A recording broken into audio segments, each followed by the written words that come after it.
वासा news में स्वागत है आपका। मैं हूं सरदार। फिर से हम वही एक रिपोर्ट आपके सामने लाए हैं। ट्रैफिक एएसआई केशापुर का फिर से एक रिपोर्ट आपके सामने लाए हैं। अब तो ऐसा हो गया है, अब हमने एक गाड़ी भी दिखा रहे हैं आपके सामने। ये गाड़ी हमने खुद कार में चलते चलते ही वीडियो किया हुआ एक है। ये अब तो केशापुर के लिए ना जाने कहीं सैकड़ों लोग, ऑटो ड्राइवर लोग रास्ता बंद करके आंदोलन किया। क्यों इन पर कानून कार्रवाई संबंधित अधिकारी नहीं ले पाए? अब तो ये सारे विजयपुर शहर के लोग यही कहते हैं, यहाँ पर बहुत से प्रमाणिक अधिकारी हैं, ये तो जनता के सेवक है, यहाँ पर जनता को तकलीफ दे रहे हैं। अब तो यहाँ पर ये ट्रैफिक के एएसआई केशापुर फिर से एक गाड़ी बसवेश्वर सर्कल में पकड़े हैं, तो ये पूछताछ करने लग गए।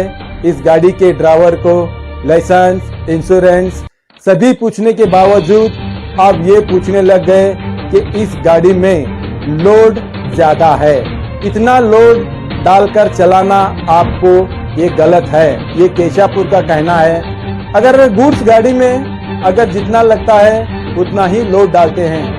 अब तो लाइसेंस हो गया, इंश्योरेंस हो गया, सभी हो गया, अभी गाड़ी में कितना टन है ये भी पूछताछ करने लगे केशापुर।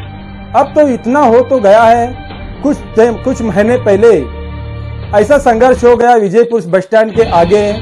सभी जाने आने वाले किसी एक युवक को सता रहा था ट्रैफिक एएसआई केशापुर।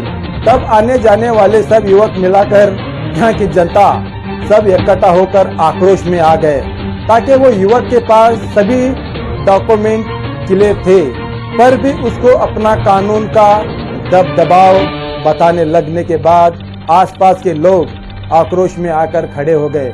तो संचारी पुलिस वाले यानी कि ट्रैफिक पुलिस वाले इतनी शर्मिंदगी जनता के सामने करना पड़ा एक एएसआई की वजह से, यानी कि केशापुर एएसआई के वजह से इनको भी वहां आकर शर्मिंदगी होना पड़ा सबके सामने। कोई भी अगर पुलिस प्रशासन में कोई गलती करता है तो सभी को सर झुकाना पड़ता है, शर्मिंदगी होना पड़ता है। ऐसा होने से, शर्मिंदगी होने से किसी जनता के आपके सामने अपना कर्तव्य निभाने से पहले शर्मिंदगी होने से जरूरत है कि ऐसे लोगों को ट्रांसफर कर देना चाहिए। ये तो नहीं हो पा रहा। आजकल जो ऊपर के जो अधिकारी हैं बड़े बड़े, क्यों इन पर कानून कार्रवाई केशापुर पर क्यों नहीं कर पा रहे? ये तो विजयपुर के कोने कोने में यही लोग बात करते हैं। 2 व्हीलर वाले, 3 व्हीलर वाले, 4 व्हीलर वाले क्यों ऐसा नहीं कर पा रहे? इन पर कानून कार्रवाई क्यों नहीं कर पाते एएसआई केशापुर पर? क्या इनके पास ऐसा क्या है जो केशापुर को इतने साल से यहाँ पर रखा गया है? क्यों इनके पास क्या पैसे खजाना जमाते हैं, लोगों को 700 रुपया, 1000 रुपया लेते हैं, 500 रुपए की रसीद देते हैं और बाकी का पैसा अपने जेब में डालकर चले जाते हैं। ना जाने कितने हिस्सेदार होंगे, इसीलिए शायद इनका ट्रांसफर नहीं हो पा रहा है।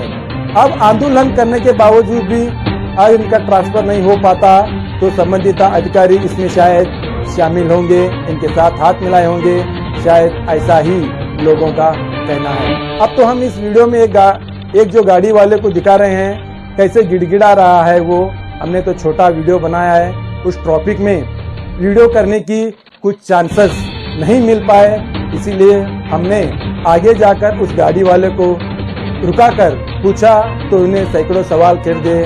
अगर हम कानून से अगर पूछते तो फिर से हमें ऊपर जहां देखो वहां ट्रैफिक एएसआई केशापुर हमको केस देते ही रहते हैं। इसीलिए इनको बहस करने से इतना अच्छा है कि जितना चाहिए उतना पैसे देकर चले जाना ही ठीक लगता है। अगर मजदूरी करते हैं ऑटो वाले, जो भी 2 व्हीलर वाले, अब तो यहाँ से गुजरना ही मुश्किल हो गया है। अब यही सवाल उठ गया है, इनका ट्रांसफर हो पाएगा या नहीं?